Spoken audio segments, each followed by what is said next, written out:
There's a trend on social media right now called the lucky girl syndrome. And in this video, I'm going to unpack what does that mean? Can we use it to manifest more good things into our life? The pros and cons of this viral trend. And then by the end of this video, I'm going to leave it up to you to decide whether you want to hop on this lucky girl syndrome trend or whether you want to take some things from it and then carry on.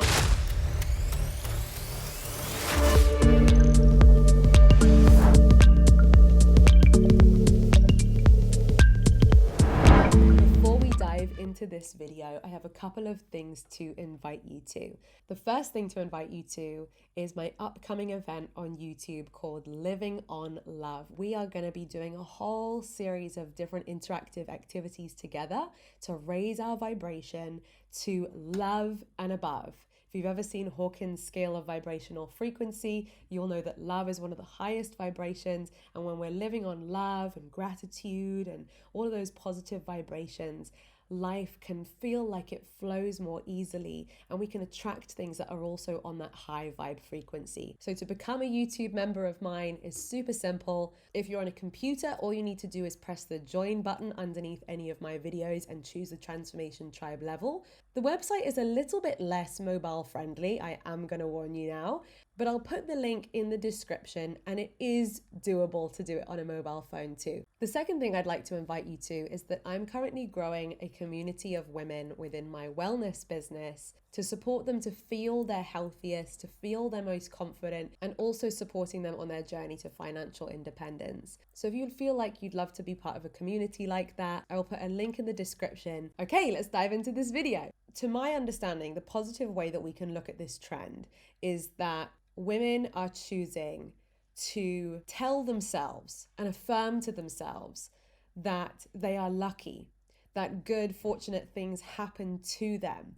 And if you are familiar with affirmations, manifestation, the law of attraction, a lot of the things that we talk about are how when you tell yourself that story, it can have major positive effects on your life. Now, that doesn't necessarily mean that literally everything is going to be perfect for you, but there's even been evidence to show that if you identify as a lucky person or as a fortunate person or as someone where, generally speaking, everything is always working out for you, it can make a positive difference on your life. Why? Because it's part of our belief system, right? This is why affirmations are something that I love. And if there's ever an area in my life where I feel like things aren't flowing the way that I want them to, I look at, well, what story am I telling myself? What belief system do I have about how someone like me couldn't do this? And then could I change that story and start telling myself a more positive and empowering story? And your subconscious mind will take it on. It will take it on. And considering our subconscious mind controls 95% of what we do on a daily basis, the opportunities that we see, the opportunities that we miss, the things that we go for and take action on, or the things that we self-sabotage ourselves with, if we can get our subconscious mind on board and we can get our subconscious mind to be believing a story that we are a lucky person, then it can only help things along. Sometimes things don't go to our plan, and that's sort of like another level of spiritual development, to be able to accept and be okay with when things don't go to our plan and continue to have a positive mindset and trust that maybe this is a detour in the right direction. Maybe we're being led to something even better. I've talked to you before about how I've had interviews that have fallen through. I didn't get the university I wanted to go to. I didn't get the internship I wanted to go to. There were times when I was extremely lonely where I almost, I got myself out of some pretty dangerous situations. And, when you're in those moments, it doesn't necessarily feel like things are going your way.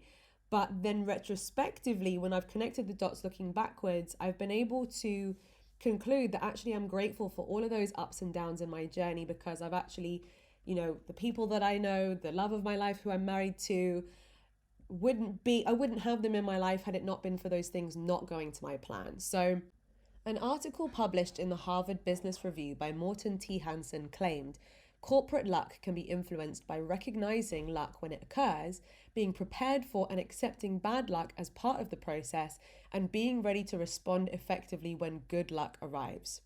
A 10-year study by psychologist Richard Wiseman at the University of Hertfordshire concluded that lucky people do create their own luck, mostly by the fact that they're noticing opportunities and expecting good things to happen, so luck becomes a self-fulfilling prophecy. So while that could sound very magical, it's also underpinned by psychology and by our belief systems. And if your reticular activating system, the part of your brain that filters out what you notice, if that part of your brain is programmed to, I am lucky, things generally always work out for me, then your reticular activating system is going to notice those things, or you're going to pursue them rather than self-sabotage them. Think about it. If you're running the opposite story in your head, if you're running the story of, I'm not a lucky person, things never work out for me, someone else always gets it and I never get it, then while some of that may feel really true, and the counter argument to the lucky girl syndrome is that it's not acknowledging that there's people who may be more privileged than others in the world. That is also part of the world that we live in. But I also find that that can be disempowering if somebody from any background wants to take complete control of their own life. I want to, emphasize the empowering message that I believe that anyone from any background can use this information and decide, okay, maybe I don't come from the most fortunate background. Maybe I have had a whole history of things that have felt really unfair and things that haven't worked out for me. But how much does it serve me moving forwards in life if I continue to tell myself that story? If we understand that our subconscious mind will then filter out all of the millions of things that are around us and guide our conscious mind to either focus on opportunities or a lack thereof, it surely is beneficial to tell our subconscious mind a positive story rather than a negative one. There are many opportunities that I've tried to go for that haven't worked out, but there are also potentially just as many, if not more, things where I am the reason why it didn't work out, because I self-sabotaged, because I got a self-doubt and didn't go for it, or because I lost motivation, didn't believe it was possible for me, and then took myself out of the game.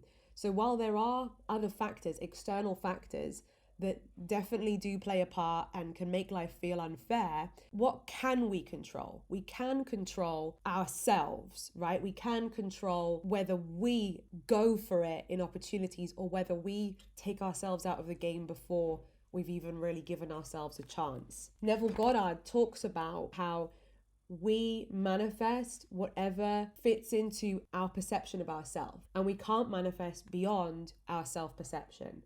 So if we believe that we're unlucky, that we're a loser, and that things never work out for us, we may struggle to manifest anything outside of that identity. Whereas if we practiced changing that identity and telling ourselves a new story, like I said, it doesn't necessarily mean that literally everything you want will come true, but it could make a huge shift because we're getting our own brain telling that story to ourselves. We're getting ourselves and our brain to work for us rather than against us. If somebody asked you, are you a lucky person? Where does your brain go?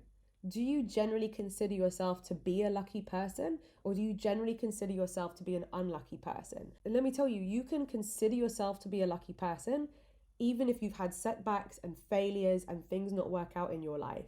Because generally speaking, you could still feel like you are a blessed human being, you're protected, you woke up again today. You can be grateful for the blessings that you do have, even if there's always going to be a ton of things that we don't have. But if we can focus on the positives of what we do have in our life, we can focus on the blessings that we do have in our life, we can focus on the abundance of what we do have in our life. If you're genuinely focusing on that part of your life, it's so much easier to start to tell yourself the story that actually I am a lucky person. So how can we take this lucky girl syndrome viral moment and apply it and see how it correlates with some of the most original and profound manifestation teachings? practice the feeling of identifying as the kind of person that is lucky, that is blessed, that has a lucky star over them at all times, where things always work out for you.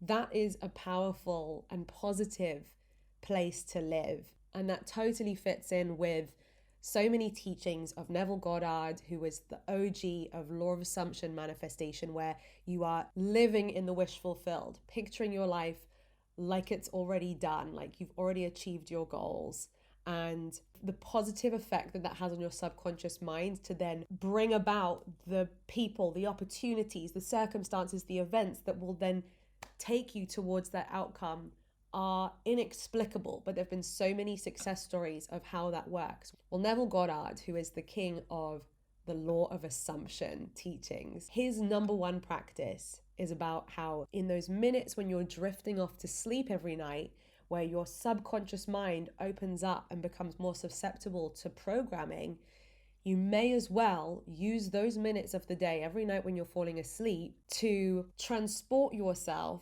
in your imagination into a scene where you have what you want, where you're living the life that you want. And by going there in your mind just before you go to sleep, taking your subconscious mind there just before you go to sleep, it has profound effects on what your subconscious mind will then process for those hours while you are sleeping. And there have been so many manifestation success stories of how when people do this consistently with repetition, their waking reality starts to change, starts to transform. And it's not woo-woo and it's not magical, it's psychology. It's the fact that you are leveraging the power of your subconscious mind, which controls most of what we do anyway. So, would you rather your subconscious mind be controlling your life in a way that is taking you away from opportunities and taking you in the direction of more bad luck? Or would you like it if your subconscious mind was programmed towards good fortune, good success, more happiness, and more things working out for you? So the lucky girl syndrome does kind of correlate with Neville Goddard's law of assumption teachings. And Abraham Hicks, who is my other favorite manifestation teacher, who in my eyes leads the way when it comes to teachings about the law of attraction, Abraham's favorite mantra is, everything is always working out for me. Even when it feels like it isn't, it is. And how much does that agree with this idea of considering yourself to be a lucky person? And that you know the power that is within you. You know that despite any of the hardships or the unfairness that exists on this planet, that I am always going to encourage you to believe that you are the number one person who can change your life, that anything is possible for you, and that if other people say that you can't, with love, they can hold on to that story if they want to, but you don't have to. It doesn't mean that life is just going to be more good and more good and more good and more good, but I genuinely believe that anybody who leverages the power of their own subconscious mind and programs their minds to genuinely believe and genuinely identify themselves as the kind of person where good things happen to you, that you can positively leverage that life hack and use your own subconscious mind to attract more good things into your life. So what are your thoughts about the lucky girl syndrome trend? I'm not a huge fan of the name of the trend, but I am a fan of what the trend at its core is promoting. Less about the Instagram jealousy, more about the empowerment, knowing that you can be and do and have anything that you want. If this video inspired any positive ideas in your mind, make sure to hit the like button and don't forget to hit the subscribe button and ring my bell so that you never miss another video. Until next time.